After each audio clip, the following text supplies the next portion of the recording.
Morning class, welcome to शहर public school class 12।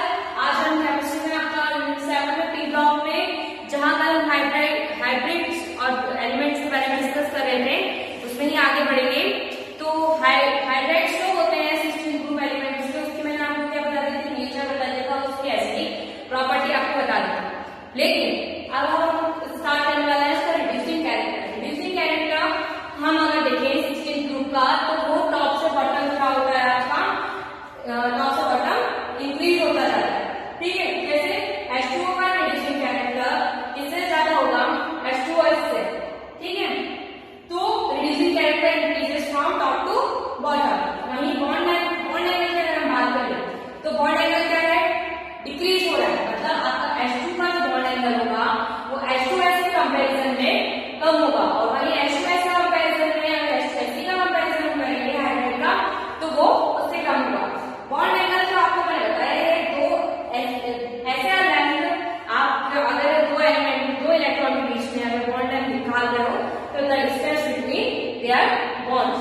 ठीक है, थर्मल स्टेबिलिटी की अगर बात कर रहे हैं तो थर्मल स्टेबिलिटी जो होती है इसमें जनरली क्या होती है, डिक्रीज होती है, टॉप से बॉटम तक आता है। ठीक है, मतलब ये थर्मली स्टेबल कम रह पाते हैं कंपाउंड्स। नाउ बॉइलिंग पॉइंट की अगर हम बात कर लें तो बॉइलिंग पॉइंट है वो टॉप से बॉटम में इंक्रीज होता है, but due to the presence of hydrogen bond boiling point of H2O is exceptionally high. लेकिन H2O का हाइड्रोजन बॉन्ड प्रेजेंट होने के कारण H2O का बॉइलिंग पॉइंट क्या होता है, सबसे ज्यादा होता है। अब हम बात कर लेते हैं उसकी स्टेट की। तो स्टेट लीजिए, H2O लिक्विड में पाया जाता है, लेकिन H2S और जो अदर हाइड्राइड्स हैं वो गैसियस में पाए जाते हैं। ऐसा क्यों? H2O में इंटरमोलिकुलर हाइड्रोजन बॉन्डिंग है। ठीक है, ये हम समझाते हैं। Due to the bond association H2O molecule take place. Hence total mass of H2O molecule is very high, hence it exists as liquid. हम जानते हैं H2O में H के साथ क्या बॉन्डिंग हुई है उसकी, H के साथ उसका कैसा बॉन्ड बन रहा है, इंटरमोलिकुलर बॉन्ड बन रहा है, इंटरमोलिकुलर बॉन्ड बन रहा है। ठीक है,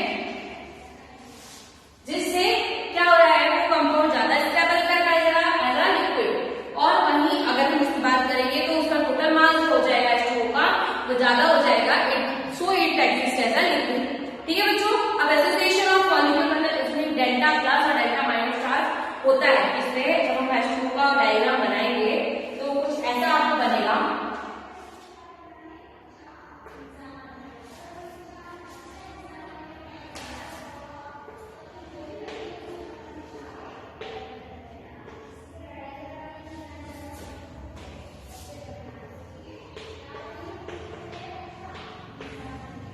इसमें पार्शियल प्लस और इधर पार्शियल माइनस चार्ज आ जाएगा। सो हमने यहाँ पे देखा कि मॉलिक्यूल के साथ यहाँ पे क्या हो रहा है, इसके बॉन्ड बन रहे हैं और इस पे पार्शियल चार्जेस आ रहे हैं। ठीक है बच्चों, अब हम बात कर लेते हैं आपकी फ्रेंड्स की। तो कुछ फ्रेंड्स की टर्मिनोलॉजी आपको यहाँ पे डिस्क्राइब की गई है, जैसे कि फर्स्ट है आपका एटॉमिक एंड आयनिक रेडियस।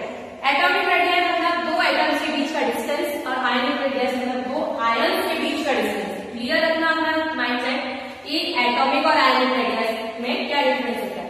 ठीक है, due to the increase in the number of shares atomic and ionic radius increase.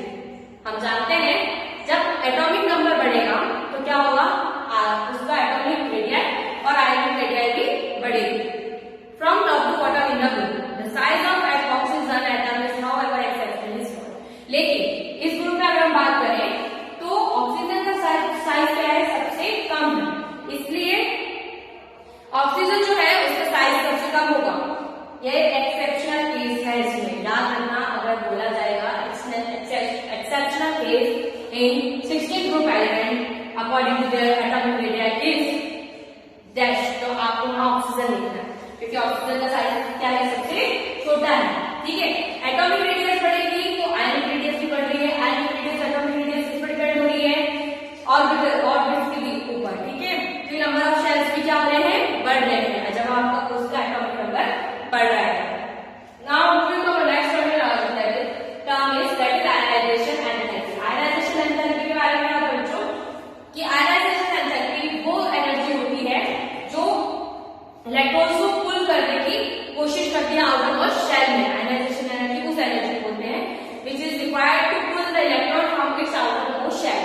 ठीक है।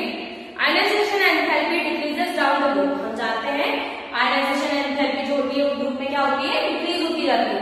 It is due to increase in size. ये ऐसा इसलिए होता है कि जैसे जैसे आपका साइज बढ़ता जाएगा, आपका जो इलेक्ट्रॉन निकालने का टेंडेंसी है, आपका वो शेल है वो क्या होती जाएगी, कम होती जाएगी। However, the elements of group have lower ionization energy value as compared to 15 group corresponding period। वहीं अगर 15 ग्रुप की बात कर ली जाए तो 15 ग्रुप से इसकी क्या होगी, वैल्यू कम होगी आयनाइजेशन एंथैल्पी की। This is due to the fact of in group element have extra stable half filled p orbital electronic configuration। ऐसा इसलिए हो रहा है क्योंकि p ऑर्बिटल क्या है वहां पे हाफ फिल्ड है, क्योंकि वहां पे इलेक्ट्रॉनिक कॉन्फ़िगरेशन आपने कितना देखा था, p पे 3 देखा था ना 15 ग्रुप एलिमेंट में, 15 ग्रुप में वहां पे आपका p3 था, यहाँ पे आपका p4 हो रहा है। तो half field is more stable as compare to less field electron. ठीक है, याद रखिएगा ये बात को। अब हम जाते हैं आपका next term that is electron gap enthalpy. Electron gap enthalpy मतलब वो एनर्जी जिससे आप इलेक्ट्रॉन को गेन कर सकते हो, मतलब ले सकते हो। ठीक है, वो क्या होती है, because of the compact nature of oxygen atom it has less negative electron gain enthalpy than sulfur। Oxygen का हम जानते हैं कि जो ऑक्सीजन एटम है वो थोड़ा कॉम्पैक्ट है, मतलब थोड़ा सा उसका नेचर सब एलिमेंट्स से थोड़ा डिफरेंट है। ठीक है, it has less negative electron gain enthalpy. इसकी इलेक्ट्रॉन गैन एंथैल्पी जो है वो थोड़ी सी नेगेटिव आती है, मतलब उसकी वैल्यू क्या आती है, नेगेटिव वैल्यू आ जाती है। Sulphur from sulfur onwards the value again becomes a negative up to polonium। और वहीं पे अगर सल्फर से नीचे की बात कर जाएगी तो यहाँ पे तो ऑक्सीजन की वैल्यू लेस नेगेटिव है और वहां पे नेगेटिव वैल्यूज ही मिलती रहेंगी हमें। Now move to our next term that is electronegativity. Electronegativity मतलब इलेक्ट्रॉन को काटना। Next to fluorine, oxygen has the highest electronegativity value among the elements. हम जानते हैं फ्लोरीन के बाद ऑक्सीजन की इतनी टेंडेंसी होती है कि वो इलेक्ट्रॉन्स को निकाल पाए। Electronegativity value among the elements, उसकी सबसे ज्यादा इलेक्ट्रोनेगेटिविटी है दूसरे एलिमेंट के कंपैरिजन में। With in the group electronegativity decreases with the increasing atomic number. जैसे जैसे हम ग्रुप में बढ़ते जाएंगे तो इलेक्ट्रोनेगेटिविटी क्या होती है, कम होती जाएगी, क्योंकि एटॉमिक नंबर क्या हो रहा है, आपका बढ़ रहा है। ठीक है, तो ये टर्मिनोलॉजीज की आपकी फ्रेंड्स में जो यहाँ पे आपकी कंप्लीट होते हैं। अब हम मूव करेंगे इसकी फिजिकल और केमिकल प्रॉपर्टीज के लिए। तो फिजिकल और केमिकल प्रॉपर्टीज को अगर हम डिस्कस करेंगे वहां उसके लिए, तो मैंने आपको बोला कि अब हम उसकी फिजिकल और केमिकल प्रॉपर्टीज के बारे में डिस्कस करने जा रहे हैं। तो फिजिकल प्रॉपर्टीज में हम फर्स्ट पॉइंट हमारा देख लेते हैं, दैट इज मेटल और मेटल एंड मेटलाइट्स। इसमें आपको ये बताना है कौन से एलिमेंट इसमें ग्रुप में मेटल्स हैं, कौन से नॉन मेटल्स हैं और कौन से मेटलाइट्स हैं। सो go to page number 187 and मैं वहां से आपको बता रही हूँ पॉइंट्स। आपका जो ऑक्सीजन और सल्फर है वो नॉन मेटल है, सेलेनियम और टेल्यूरियम जो है वो आपका मेटलाइट है, वहीं पे आपका जो पोलोनियम है वो क्या है, मेटल है। तो सल्फर और ऑक्सीजन मेटल और मेटल्स, आपका टेल्यूरियम और सेलेनियम मेटलाइट्स और पोलोनियम आपका हो गया मेटल। नाउ नेचर की बात करें, इस ग्रुप के सारे एलिमेंट एलोट्रॉपी होते हैं। कैसे होते हैं एलोट्रॉपी, मतलब नए कंपाउंड्स बनाना, उनके और फॉर्मेशन करना, ये इन कंपाउंड्स की टेंडेंसी होती है। मेल्टिंग और बॉइलिंग पॉइंट, मेल्टिंग और बॉइलिंग पॉइंट इस ग्रुप में क्या होता है, बढ़ता जाता है। क्यों बढ़ता जाता है, सबसे मेन रीजन जो हर जगह आपको सुनने में आएगा, that atomic number increases due to this melting and boiling point increases. अगर एटॉमिक नंबर बढ़ेगा तो मेल्टिंग और बॉइलिंग पॉइंट भी क्या होगा, उस ग्रुप का बढ़ता जाएगा। नाउ स्टेट की बात कर लेते हैं। बॉइलिंग पॉइंट, सो आपका oxygen is exist as a diatomic molecule, मतलब आपका ऑक्सीजन गैसीय फॉर्म में मिलता है आपको। ठीक है, वहीं पे आपको सल्फर की अगर बात कर ली जाए तो पॉलीएटॉमिक मॉलिक्यूल्स में भी आपका एग्जिस्ट करता है। किस तरीके में एग्जिस्ट करता है, पॉलीएटॉमिक मॉलिक्यूल के फॉर्म में भी ये एग्जिस्ट करता है। तो अब हम मूव करते हैं हमारा केमिकल प्रॉपर्टीज की तरफ कि केमिकल प्रॉपर्टीज क्या क्या है। फर्स्ट नंबर आपका देखना है ऑक्सीडेशन स्टेट। ऑक्सीडेशन स्टेट क्या होती है इस ग्रुप की,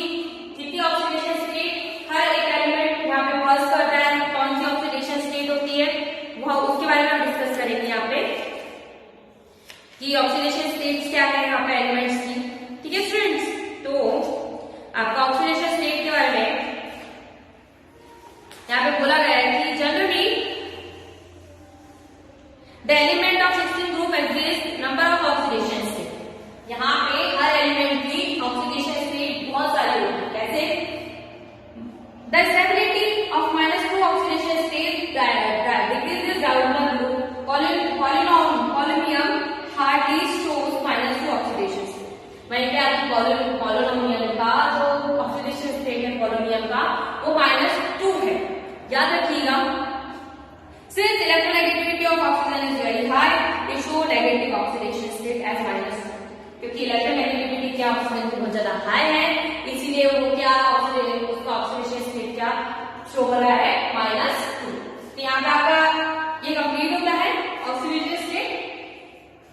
now I am moving for the next topic that is anomalous behaviour of oxygen. Oxygen का anomalous behaviour. The anomalous behavior of oxygen like other member of P block present in the second period is due to the small size and a high electronegativity। And जो आपका P block का member है, जो P block member जो है आपका oxygen जो है उसका बिहेवियर दूसरे एलिमेंट से इसलिए अलग है क्योंकि उसमें जो सेकंड ग्रुप उसका तो स्मॉल साइज है, ठीक है, और उसकी इलेक्ट्रोनेगेटिविटी क्या है इस ग्रुप में सबसे ज्यादा है। One typical example of effect of small size and high electronegativity is the presence of strong hydrogen bonding in H2 is not found in H2S। वहीं पे एक और चीज अगर हम देखी जाए तो यहाँ पे एक और रीजन हम यहाँ पे लिख सकते हैं कि H2O में इंटरमॉलिक्यूलर हाइड्रोजन बॉन्डिंग प्रेजेंट होती है, इसलिए वो more stable as compare to H2S, ठीक है। तो यहाँ पे आपका एनामोलस बिहेवियर जो है ऑक्सीजन का वो भी कंप्लीट होता है। उसमें कुछ चीज और है जो मैं आपको बता रही हूँ। The absence of d orbital in oxygen limits its covalency to 4 and other in a practice। मतलब जो इस ऑक्सीजन में क्या एक तो d ऑर्बिटल जो है वो क्या है एब्सेंट है, मतलब इसमें d ऑर्बिटल का हमें क्या काम नहीं पड़ रहा है। अगर वो एब्सेंट है तो इसमें क्या ये चार इलेक्ट्रॉन्स को और नहीं ले पाएगा अपने साथ, ठीक है। So now reactivity with hydrogen. Reactivity हम हाइड्रोजन के साथ देख लेते हैं कि इसकी रिएक्टिविटी क्या है हाइड्रोजन के साथ। All element of this group forms hydride. हमें पता है इस ग्रुप के सारे एलिमेंट्स क्या फॉर्म करते हैं, हाइड्राइड फॉर्म करते हैं। Some properties of hydride are given in table 7.7। आपको टेबल में बताई गई है इन properties. The acidic character increases from H2O to H2E। हमने क्या देखा उसमें कि जो एसिडिक कैरेक्टर है वो H2O से H2E तक TE तक इंक्रीज हो रहा है। The increase in acidic character can be explain in the term of decrease in bond enthalpy. अगर एसिडिक कैरेक्टर आपका बढ़ रहा है तो हम इसको ऐसे कैसे सिंप्लीफाई कर सकते हैं, क्योंकि उसका बॉन्ड लेंथ क्या हो रहा है, कम हो रहा है, बॉन्ड एंथैल्पी क्या हो रही है, कम हो रही है। For association of He and He bond down the group the thermal stability of hydride और ऑल्सो अभी मैंने आपको हाइड्राइड्स के बारे में बताया तो उसमें क्या थी, थर्मल स्टेबिलिटी क्या हो रही थी, टॉप से बॉटम तक आने में कम हो रही थी, ठीक है। तो रिएक्टिविटी विद हाइड्रोजन में सिर्फ आपको हाइड्राइड्स के बारे में डिस्क्राइब करना है बच्चों, ठीक है। अगर मैंने आपको रिएक्टिविटी विद हाइड्रोजन पूछ लिया तो आपको उसमें हाइड्रोजन के कैरेक्टरिस्टिक जो मैंने अभी आपको समझाई, एसिडिक कैरेक्टर, रिड्यूसिंग कैरेक्टर, आपका एसिडिक नेचर, उसका थर्मल स्टेबिलिटी आपको उसमें क्या करना पड़ेगी, डिस्क्राइब करना पड़ेगी। Now reactivity with oxygen. Oxygen के साथ कैसे रिएक्ट करें। All the element of form oxide of EO2 and OEO3। Generally अगर हम इस ग्रुप के एलिमेंट्स की बात करें तो ये क्या ऑक्साइड्स फॉर्म करते हैं, ठीक है। While where E equal to SePO। Ozone and sulphur dioxide are gases while selenium dioxide is solid. हमने क्या देखा कि ओजोन और जो सल्फर है वो गैसेस है, लेकिन सेलेनियम और सेलेनियम डाइऑक्साइड जो है वो सॉलिड है। क्यों? Reducing property of dioxide decreases from SO2 to TeO2। हमने ये देखा कि जो रिड्यूसिंग कैरेक्टर है वो SO2 से TeO2 तक क्या हो रहा है, डिक्रीज हो रहा है, ठीक है। द ऑक्सीडाइजिंग एजेंट TeO क्या है आपका, TeO2 क्या है आपका ऑक्सीडाइजिंग एजेंट है। Beside EO2 type sulphur selenium and tellurium forms EO3। Generally आपके ऑक्साइड्स O2 और O3 के फॉर्म में होते हैं।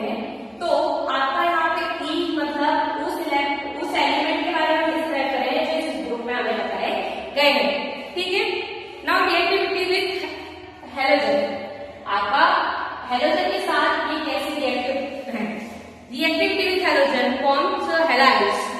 जनरली ये ग्रुप क्या है, हाइड्रोजन एलिमेंट्स के साथ रिएक्ट करके हाइड्रोजन का फॉर्मेशन करते हैं। जैसे कि आपका क्या हो गया कि SeF6, ठीक है, SF6, ठीक है, SF4, ये हो गया आपके हैलोजन। मतलब इस ग्रुप के एलिमेंट्स जो है वो कंबाइंड होकर क्या फॉर्म करते हैं, आपका हैलोजन कंपाउंड फॉर्म करते हैं। Amount tetrafluoride SF4 is a gas and SeF4 is a liquid and TeF4 is a solid.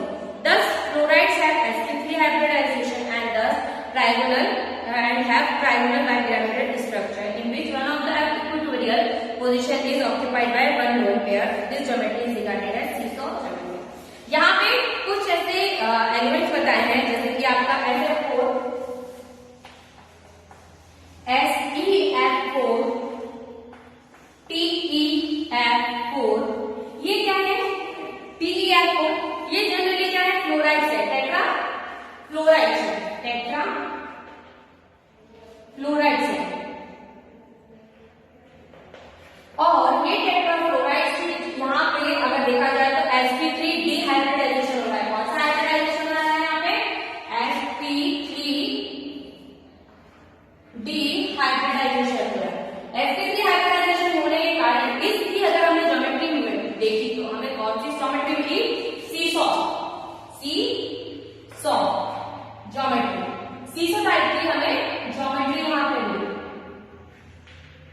ठीक है, आप जो एक गेम झूला झूलते हैं सीसॉ, उस टाइप की आपको यहाँ पे क्या मिल रही है, ज्योमेट्री मिल रही है। मतलब एक एलिमेंट ऊपर है, एक एलिमेंट नीचे है आपका, और बीच में डबल बॉन्ड से कनेक्ट है थर्ड एलिमेंट।